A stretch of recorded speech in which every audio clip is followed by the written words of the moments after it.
Hello, River Terrace parents. This is Pastor Ken Bieber. Welcome to RTC Supporting Parents, an online class resource, video podcast or audio podcast. And I'm glad to have us think about the theme of growing food because we're in the month of November. We celebrate Thanksgiving. We have in October, November, the fall harvest traditionally.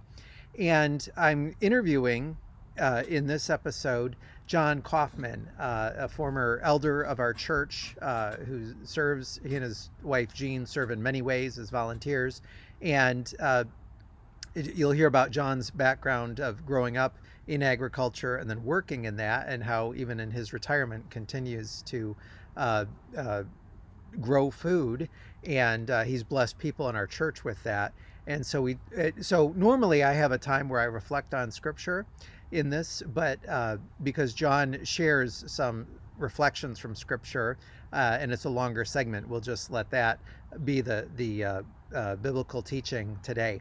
And for myself, I didn't grow up in a farming family, but I grew up uh, in junior high and high school in the town of Frankenmuth. And I would say about probably around a quarter of the families when I was there, the kids I was in school with, maybe up to a quarter were from farming families, because it's not just a tourist town, but a farming community.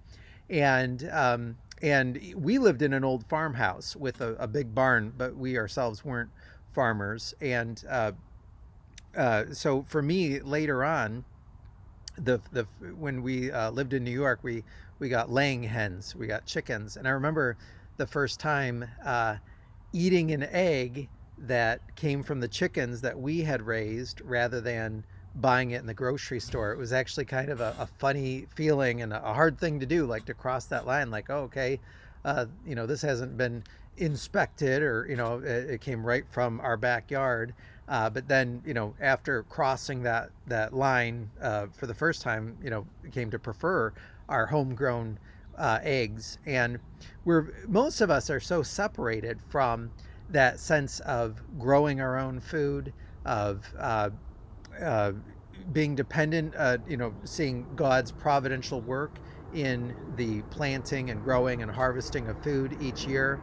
And it reminds me of Barbara Kingsolver. She's a novelist, but she wrote a nonfiction book about her family's year on a Virginia farm where they were, sorry, there's a plane going overhead, but where they would try to live on locally grown food as well as growing their own, and for a year. And in her book, she talks about not just all the issues with agriculture today, but she talks about how most of us in our country are so separated from the growing of food that words like dirt, that has a negative connotation instead of being seen as life, both living and life-giving soil. Words associated with growing food tend to have a negative connotation in the way that we use them. And so I just want to encourage you as parents, on the one hand, to during this harvest season and time of Thanksgiving, to reflect with your kids of whatever age, and even follow the experiment that John proposes and demonstrates very clearly on what it means that God made us as stewards, as caretakers of His creation.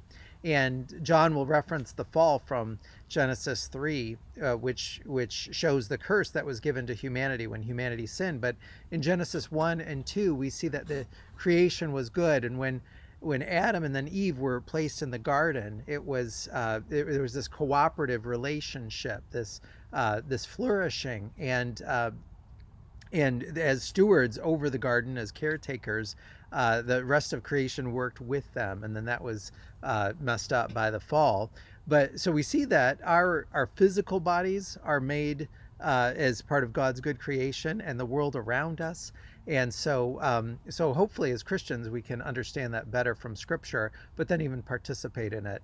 And even I think of my own daughter Meredith, who graduated from Michigan State University in May, now is heading off in well, not heading off, but she's going to start a job in her professional career.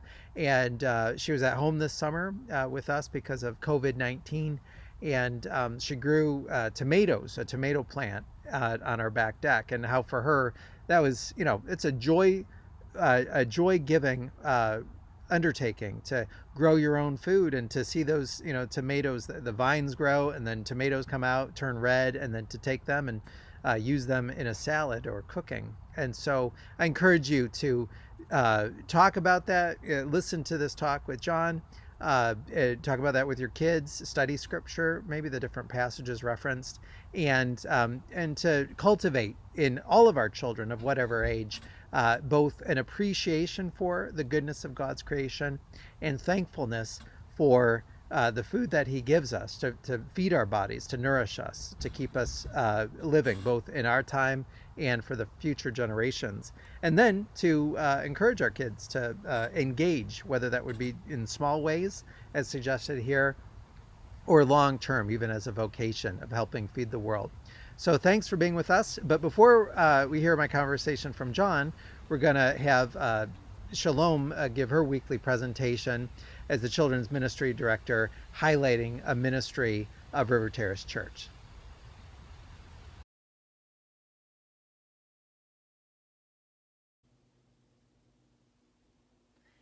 Hi, today I wanted to share some information about Sunday school.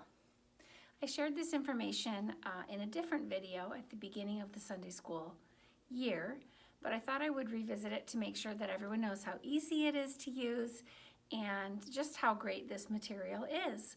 So right now we're not able to hold Sunday school at church, but I do have Sunday school available online. This is a multi-age Sunday school program through Dwell. It's our Faith Alive curriculum, and that is through our denomination for the Christian Reformed Church. So it's very theologically sound and really portrays all of the values and beliefs that we hold firm to. So you can be assured when you use this curriculum for your kids, this Sunday school, that it's going to match what we believe as River Terrace Church. And they have taken all the guesswork out of it, which is really great for parents at home. It's also good for grandparents. You can share it with anyone you'd like.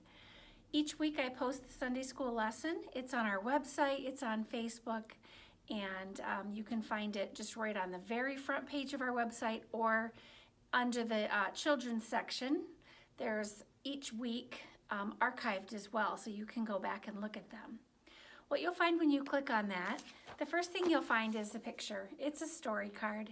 The kids know these if they've ever come to Sunday school here at church. They recognize these circles, and this is what we start with. So this is called the story card, and this will be first. Then it gives you about a 3-page lesson. And what this involves is 3 different sections. It's breathe, tell and wonder, and then pray. This is designed to be done in multiple settings. It can be done at home. It could be something I did at church.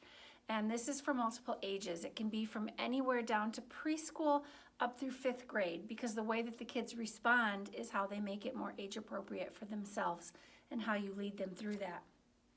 So when you open it, it'll say, take a few moments, gather your kids, let them know that you're glad to be exploring God's story with them.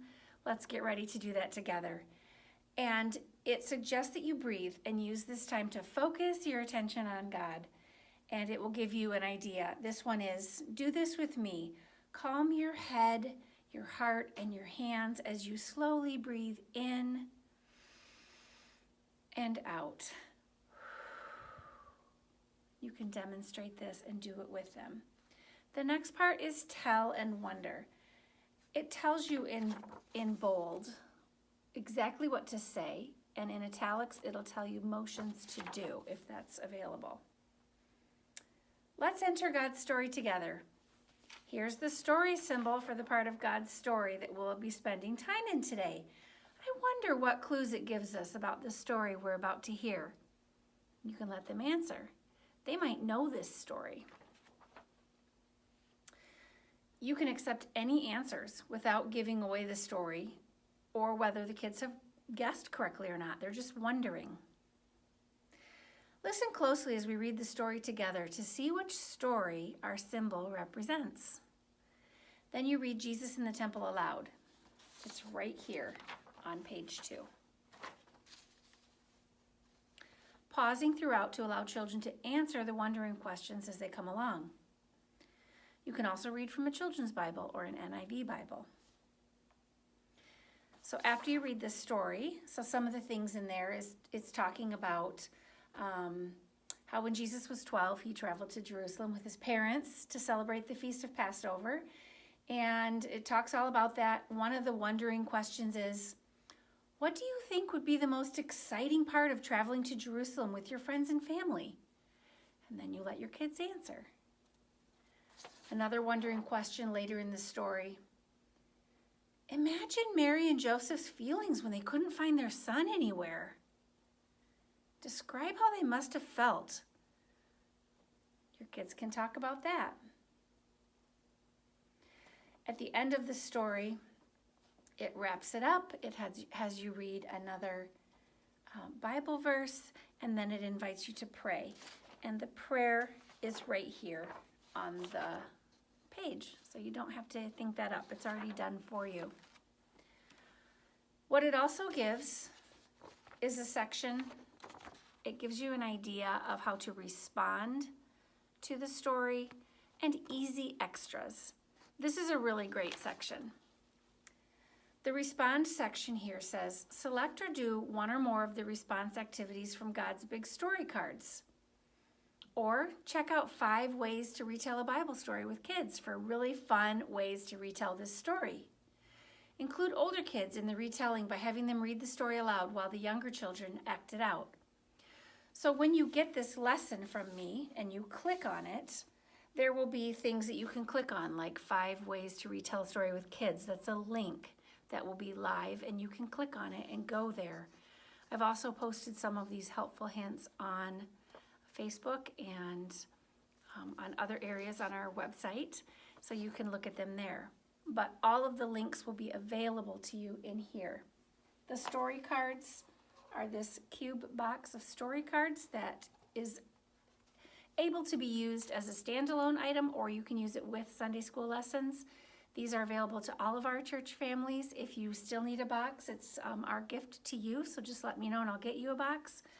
The lesson always tells you exactly which story card to do. It tells you to pull out number 87, and you can see that the symbol matches, and then they roll the colorful dice, and they can do one of the responses. There's retelling, wondering, praying, praise, share, and respond. And these give really great creative ideas in a variety of ways to fit your own child. It's not just a one-size-fits-all. It gives lots of ideas. So those are great. So that's the basic Sunday school lesson. You open it, you see the picture, you read the story. It tells you the wondering questions to say out loud, and then you pray. And if you still have time, you can either do story cards or one of the other ideas that it gives you. I hope you'll check out one of these Sunday school lessons. There are about 6 on the website already, on the River Terrace website, under Connect and under Children. And if you have any other questions, please let me know. Thank you.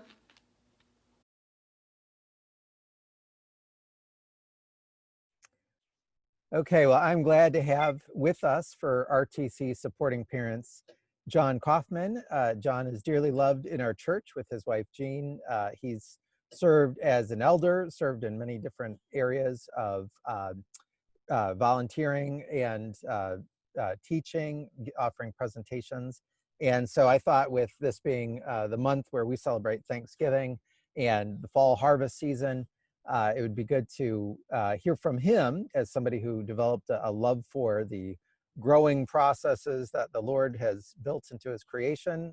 He developed a love for that at an early age, that he could share with us about his background and talk about ways that kids might explore plant growth. And again, that part of the Lord's creation. So John, thanks for being with us. And why don't you feel free to just walk through, your background, how you came into agriculture, both personally and maybe professionally, and then share with us ways that parents can encourage that in their kids. Okay? Sure. I really, I don't even know when I first got interested in agriculture, because I grew up on a farm and we were 7 miles from the closest town. And that town was only about like 800 people. So I didn't really interact with anything much than the neighbor who I could walk to, and then my brothers and sisters. But I was basically born into agriculture, and I don't remember when it first when I first kind of fell in love with it. I do have one memory from my dad, though, that one day he took me aside and he said, John, this would be a good evening to go hear the corn grow. And I thought to myself, hear the corn grow? And he said, yeah. And so after the sun went down, we walked into the cornfield. It was a really clear night. Moon was shining. Everything was very quiet. And when we got out into the field, I could hear all kinds of crickets. And I thought, what are the crickets? Well, it wasn't the crickets. It was the corn growing. And so everybody, everybody needs an experience like that, I guess. But for me, it puzzled me. And I thought, I need to find out why corn sounds like crickets. And that was the start. That's my earliest memory of intrigue in trying to understand plants and how they grow. Yeah, that's amazing. Yeah. Maybe I'll just go ahead and explain the science behind that right now, because it is kind of interesting. And basically, what happens is, if you have an extraordinarily hot sunny day, the sun will drive water through the corn plant fast enough that you actually get what's called wet wilt, which means that the soil is still wet enough not to cause drought, but because the sun is driving the water through the plant fast enough, the leaves actually wilt. Well, that's a good time to go out in the evening then, because as soon as the sun load gets off of the plant, it can go ahead and make all the new cells that it was going to make for the day anyway, but it cannot elongate. The corn can't grow up because there's not enough moisture to fill in the cells to enlarge them. And so what happens is, when the sun goes down, all the cells start to enlarge, and the corn actually goes up in height at night, whereas it didn't go up in height at all during that day. So it takes a special set of circumstances. But then as the corn would grow and the sheath would elongate, it would creak as the inside sheath would elongate. But I had to find the scientific answer out, and that was part of what intrigued me. Was it seemed like everything I ran into, I had to try to understand it, and so that's what really got me started. Oh wow, that's great. That's a great story.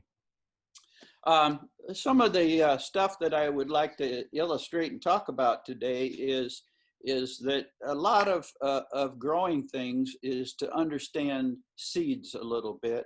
And so I have some seeds here today.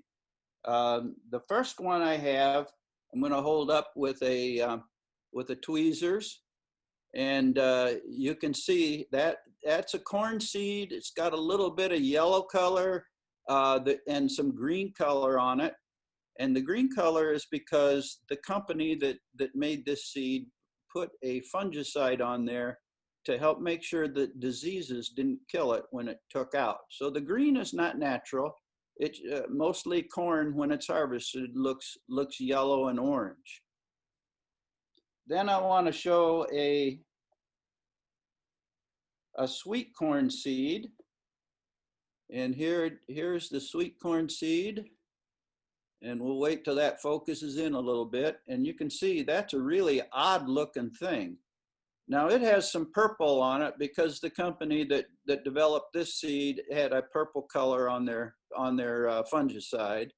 And normally it would look pretty much a tan opaque color without that purpling.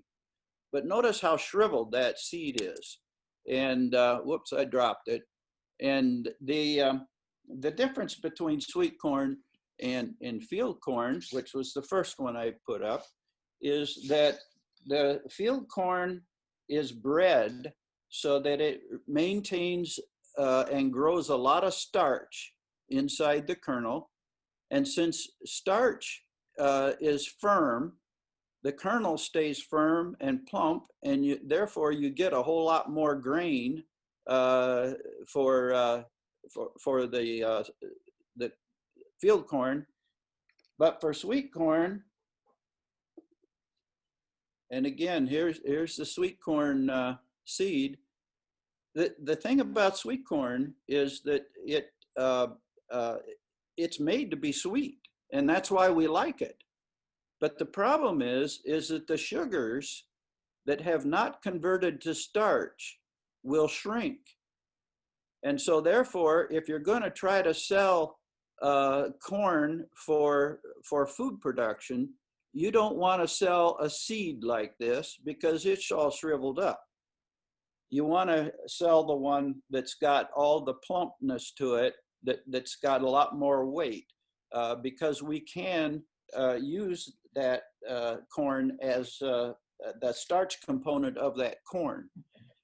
And the way we do that is we are able to change it to what we call fructosans, which is a sugar, and that's what's in a lot of our soft drinks, a lot of our food additives, and so on. Now, rather than sugar, we end up with what's called corn sugar, and we can do that from that starch. Now I got one more seed to hold up yet, and this is a bean. Hey, John, I'm just curious. Yeah. That fructose must be more cost efficient than like cane sugar, huh? Is that? Yes, it's much more cost efficient to grow. Corn is an extraordinarily unusual plant in that when it's in the right environment, one seed can produce about 400 to 500 seeds. Oh. And so it grows a lot more than the sources that we get our sugar from, which would be either sugar beet and sugar cane would be the two primary sources of sugar. And so you can produce a whole lot more on an acre of corn. And the other thing is that byproducts from corn are more valuable than the byproducts of the sugar beet. Oh, okay. We have what we call beet lime that you can apply back to the field, but we can't really eat what's left over from the beet sugar. Oh, okay. Okay, thanks. Yeah. This next one I have is a bean. All right. Now this could look like a soybean. I don't have one that looks like a green bean, which looks more like a kidney shape. But I happen to have this one in my drawer, and so I thought I'd bring it. This is a castor bean, and castor beans can be grown for ornamental purposes, but you can't eat them because they have a very deadly chemical that they make called ricin, and so we don't eat castor beans. We used to make oil called castor oil, which we thought was a really good way to settle a stomach about 100 years ago. But we got better ways of doing that now. So now I'd like to illustrate a little bit about what you can do to grow a seed. And I'm just going to hold this up for a second and show you. I have a towel and a little pan of water, and I'm going to show you what you can do if you want to watch how a seed grows. The first thing to do is to find a piece of newspaper and fold it up so it's approximately 3 to 5 inches and in height. I think I folded this one in quarters. And then I'm going to dip this in the water in that pan and let it soak for a little while. And when I was studying seed science, this is the way we actually germinated seed to find out how well it germinated. We would soak up newspapers and we would grow the seed inside of newspaper. So then I'm pulling the thing up now, and you can see that it's wet. As I pull it up, it's dripping a little bit. And so I'm just going to lay that down on the towel. And then after it's good and soaked, then what we want to do is start to roll it up so that you just make a nice roll. And then we're going to take and we're going to put 1 corn seed in right there. We're going to roll it up a little more. And then we're going to put another corn seed in it. And we're going to roll it up a little bit more. And we're going to put a 3rd one in. Now, why did I put 3 in instead of just 1? Well, every company that makes seed to grow only guarantees about 95 out of 100 would grow. And it would be very frustrating if you happen to pick one of those seeds that wouldn't grow. So you want to put at least 3 in your roll of paper. And then after you get it rolled up, it will stick together by itself a little bit, but I've always found that it's advantageous to take and put a rubber band around it just to make sure that it stays rolled up, and then drop that in a glass so that you have moisture and it stays upright. And then I'm not going to do it, but I pour about 1 inch of water in the bottom of the glass, and I set it in my windowsill. And what will happen is that the seed will take up the moisture and it will start to grow. And one of the key things about seed is that it has its own food supply for about the first 2 weeks, but then it has to be able to get things from the soil. So this little test is only going to run until that original corn seed runs out of the starch and the food energy that it's going to get from the seed. But the neat thing about this thing is that, well, number one, you always got to watch the water level. If you don't watch it and you let it go dry, then it's going to die. So you always check about twice a week. Make sure that you got between 1/2 inch and 1 inch of water in the bottom of the glass. And eventually the plant will come out the top of the newspaper. But the neat thing that you can do in the meantime is you can take and you can unroll that, and you can look at the seed. And once it starts to germinate, the roots are going to fix itself into the newspaper. So you can actually unroll it the whole way, and you won't lose it. And so you can look at it and see how it's doing in 1 week and in 2 weeks. And then when you're done, just roll it right back up, put it back in the water, and then you can observe how a seed grows. And it's really a very clean and nice way to do that. So a lot of times, if I have a special seed that I want to make sure that it's germinating and it's going to grow, and I only have one or two of them, I'll start out with this technique, and then I'll gently cut the newspaper out and put it in soil when I'm all done. And then, of course, the other way to do it would be to just get a pot like this. You want to make sure that the pot has holes in the bottom because the water has to have a way to get out of the pot. And then to make sure that the soil doesn't fall out the holes, you take a napkin, or you could use newspaper as well, put it down in the bottom of it, fill it with soil, and then once you get soil in there, pack it a little bit with your hands, and then you take the seed and you go ahead and put it down into the soil.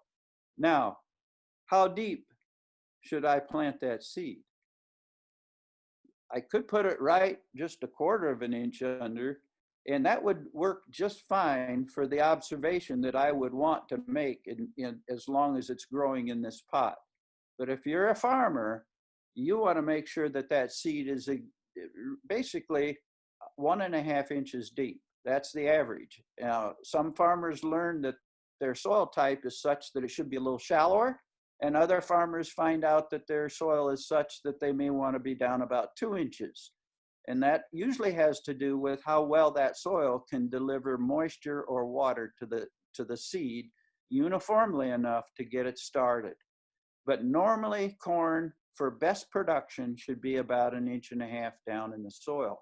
And so that's a little bit more of the science that we've learned throughout the years about how we have to plant the corn seed. You have any questions, Ken, that you could maybe comment at this point? Oh, well, so once they put that in there, will they, and it continues to grow, will they eventually transplant that somewhere else, like a bigger pot or outside, or? Yeah, corn plants don't transplant very well if you're trying to produce corn. Okay, it's mostly for the observation to see what kind of leaves come up. Oh, okay. The neat thing about the different kinds is that corn is what we call a monocotyledon, and a monocotyledon, it means one, and so there's only one little shoot and one food supply that comes up. But beans are what's called dicotyledons, which means that if you took the hull off of this seed, you would find that there are two distinct halves of that seed. And when they come up out of the ground, the first thing that happens is there's a shoot that comes up, and then the two cotyledons come out like this. They're not leaves, they're the food supply, but now the food supply is up out of the ground. And then right in the wedge between the two cotyledons, the leaf structure will start to grow. Oh. So you sometimes you can see that happen when you use the paper towel or the newspaper method. But normally it's a little better to use a pot and grow it a little bit longer to be able to observe that.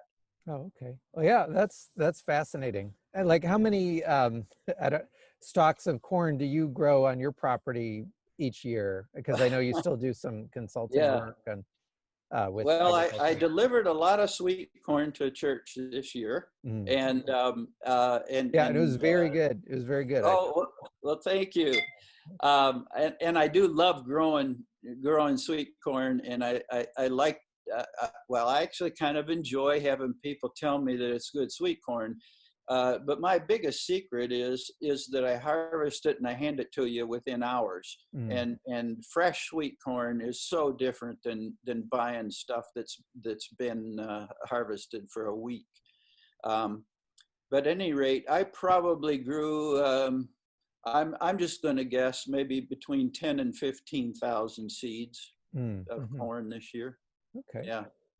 Yeah. Well, thanks for the visual presentation and suggestion on how to, help parents help their kids see the beauty of the fascinating beauty of planting seeds.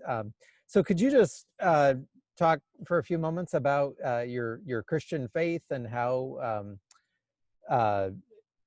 where you saw, I know that you have a deep faith, and that was instilled in you by your family and being raised in a Christian home, but then with pursuing science and plant growth, how your faith ties into that or guides that.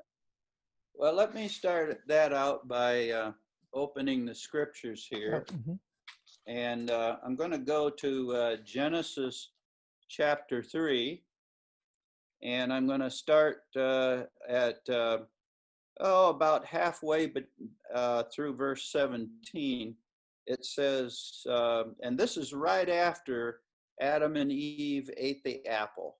Okay, and God is talking to Adam, and he says, "Cursed is the ground because of you.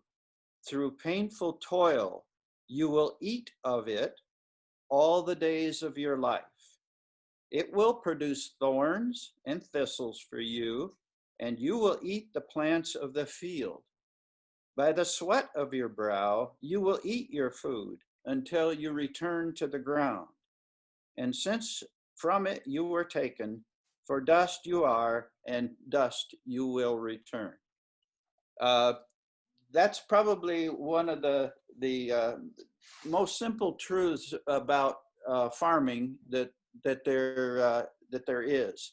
It's really hard. Mm-hmm. You gotta be ready to work, and so the first thing that you need to understand is if you want to grow a garden, you have to be prepared for the thorns and the thistles, which we might probably call weeds now, although some of them are thorns and some are thistles. But there certainly is a lot of things in the ground that will grow and try to compete with it. For instance, if I filled this pot full of soil, there would probably be between 100,000 and 1 million weed seeds in it, no matter what I did.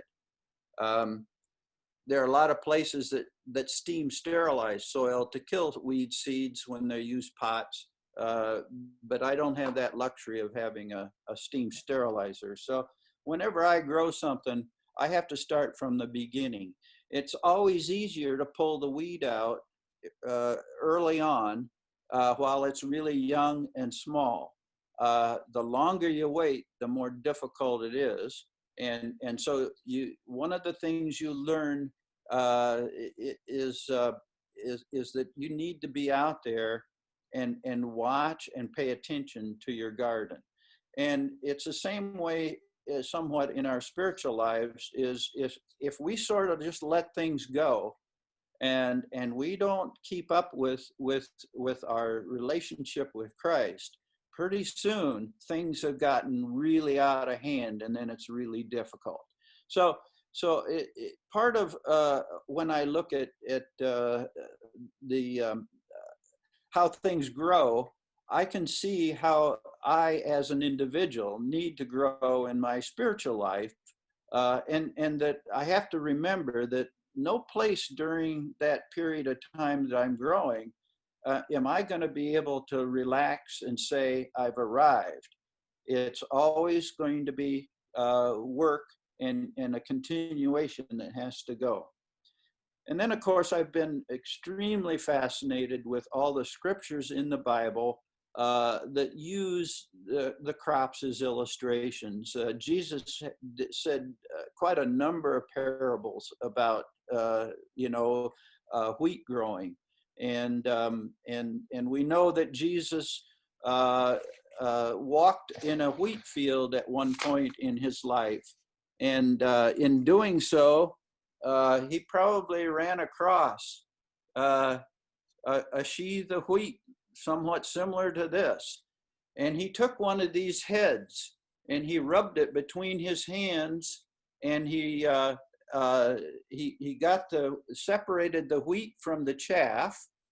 And this head has both wheat and chaff in it right now. But he was able to separate the wheat from the chaff, and then it says he actually put some wheat into his mouth. And if any of you have ever done that, you'll find that raw wheat, you can get some nutrition out of it right away, but then toward the end, it turns into kind of a piece of gum in your mouth. And I can just imagine and feel what it must have been like when Jesus was walking along with his disciples and grabs a head of wheat and does that. It just, to me, I can so identify with that. And so I have found the whole issue of the scriptural descriptions of plants and how they grow, and how Jesus used them to illustrate how we must grow as an individual. It's been very, very well. It's been a spiritual dimension for me. Yeah. Well, thanks. I want to switch just a moment to this is for parents, and I've talked with at least one other person about raising your kids with certain training or education in mind. And what about you're somebody that grew up in an agricultural setting, and then did research as an academic and professor, but then also worked in the business side of supplying, adding to the food supply in our world. And so for parents with their kids, especially when we live near Michigan State University, and our church has a number of faculty who are in agriculture. And what about career prospects for kids who are growing up looking, they might be interested in science or business?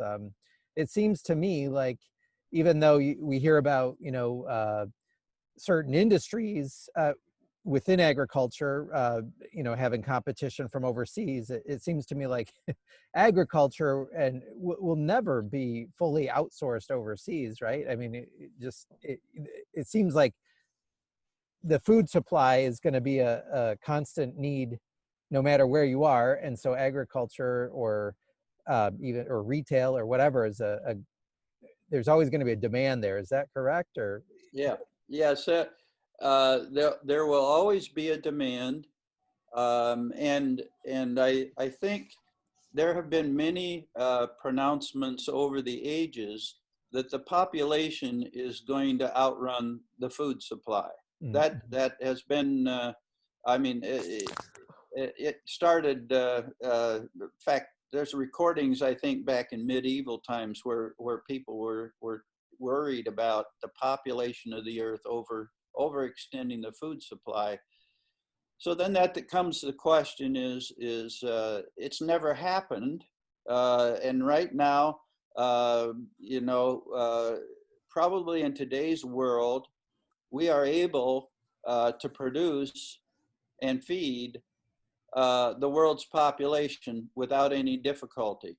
The biggest problems we have are distribution, and of course, there are people poor enough that cannot necessarily always afford the amount of food.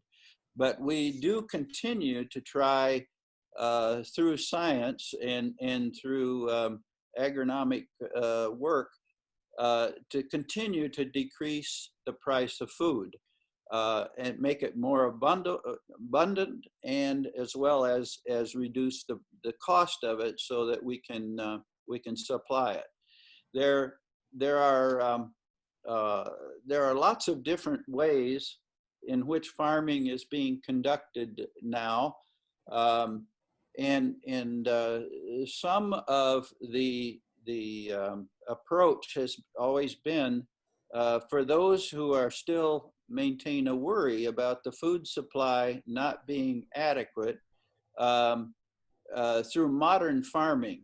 They're concerned that there are too many risks that are going on with modern farming, and so now they have taken up what we typically call organic or farming or natural farming, etc.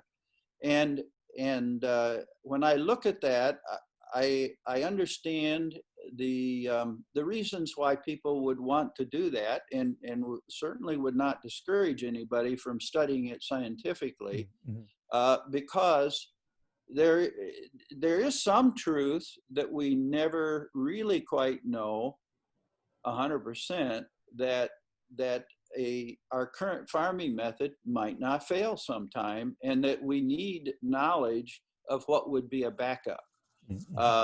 And so I'm kind of open to all kinds of farming, and anything that we can learn, either from the natural environment or what we can learn scientifically, in terms of even making farming more modern than where we are today, as long as we have that idea that our objective is to try to feed the people who either are not in proximity of food or are too poor to purchase it. And we need to continue that effort through our farming to try to meet the needs of the entire planet. Yeah. So then you would encourage parents to, as they help their kids look at different possibilities for studying careers, to consider agriculture, food distribution. Very definitely. It will always be a need, and you know, we are living through a pandemic right now.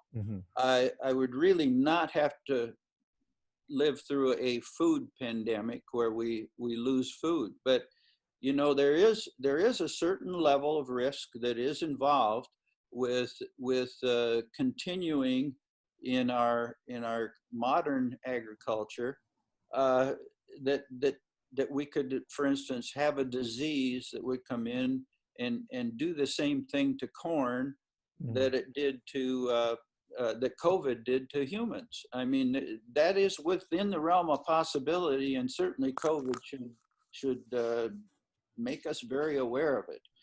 And so when we think about food production, we really should consider all the alternatives. At the same time, though, we still should continue, in my viewpoint, of pursuing cost-effective methods of getting more food in the hands of more people. Okay. Yeah, well, I am grateful for your participation, your presentation, and sharing with us. And I just think back to summer of 2019 when we had the dads and kids bonfire at your place. You took all the kids on a tour of your garden, or it's a big garden, and then they were just fascinated, all ages. And then this past summer when we had the bonfire for the middle schoolers and high schoolers, you did the same, but each one got to pick their own ear of sweet corn and then roast it over the bonfire. And so I know that you have a gift of being able to communicate the wonder of growing things and then eating those things that you've grown to all people, but especially young people. So thanks for your time here, and thanks for sharing with us about not just your background, but some ideas of how to foster an interest, or at least an understanding for the parents' kids here. So thanks, John, for your time.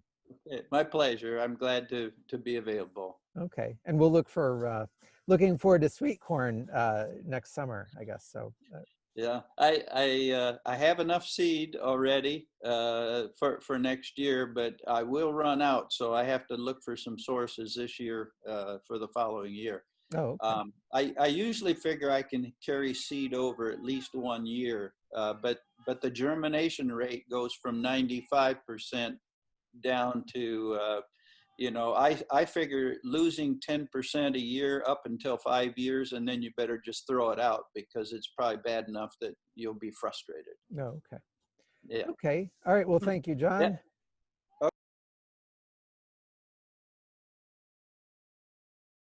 I hope that you have been blessed by this time, by the conversation with John, his experience and wisdom. And as you celebrate Thanksgiving this month with your family, in an earlier episode, we talked about gratitude.